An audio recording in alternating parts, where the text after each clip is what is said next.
Magandang hapon sa inyo mga kapatid. Pinagdiriwang natin ngayon ang pagtatalaga ng Basilika ni San Juan de Lateran Basilica sa Roma. Ito daw ang basilika o simbahan itinayo ni Emperor Constantine noong mga unang-unang siglo ng Kristyanismo. Unawain natin ang konsepto ng pagkakaroon ng simbahan. Bakit tayo may simbahan? Saan ito nanggaling? Alam ninyo na ang ating tradisyon, kagaya ng palagi kong sinasabi, ay Judeo-Christian tradition. At pwede nating ugatin ang pagkakaroon ng simbahan sa lumang tipan, ang tinatawag nilang Templo ng Jerusalem. The first temple was built by King Solomon, but it was destroyed during the Babylonian captivity at sila'y napatapon sa Babylon, yung mga Hudyo. Nang sila'y makabalik na sa kanilang bayan, ay pinangarap nilang itayong muli ang templo.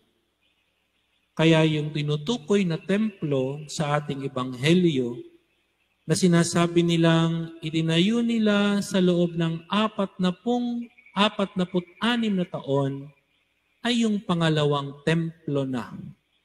We have built this temple for 46 years and you said that you will rebuild it in 3 days. 46 na taon naming itinayo ang pangalawang templo na ito. Paano mo sasabihin, itatayo mo lamang ito sa loob ng 3 araw?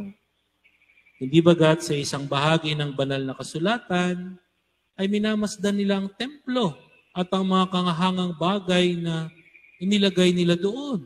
Hangang-hanga sila. Napakaganda ng templo ng Jerusalem. Kaya muli silang hinamon ng Panginoon, gibain ninyo ang templong iyan at itatayo ko sa loob ng 3 araw. True enough, mga around 70 or 80 AD, nagsisimula ng Kristyanismo, muli na namang naguho o sinira ang ikalawang templo. During the Jewish revolt and the Roman captivity, sila'y sinakop na naman. At upang sila'y panghinaan ng loob, giniba na naman ang ikalawang templo, ang templo ng mga Hudyo. So iyon yung tinutukoy na templo dito sa ating ebanghelyo na nasira. Now, with that understanding of temple, pwede nating sabihin, nagkaroon tayo ng idea about having a church patterned before the temple of Jerusalem. Actually, yung specification kung paano magtatayo ng templo ay matatagpuan pa natin sa lumang tipan. Pero ngayon, ano na ang pangunawa natin sa templo? Ito ba'y gusali? O mga buhay na gusali ng Espiritu o templo ng Espiritu? Nang sinabi ng ating Panginoong Jesucristo, destroy the temple and I will rebuild it in 3 days, ang sabi sa ating ebanghelyo, He was referring to the temple of His body.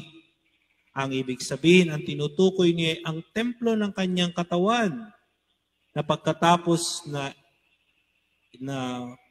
saktan, pagkatapos ng pahirapan at mamatay, siya'y muling nabuhay pagkatapos ng 3 araw.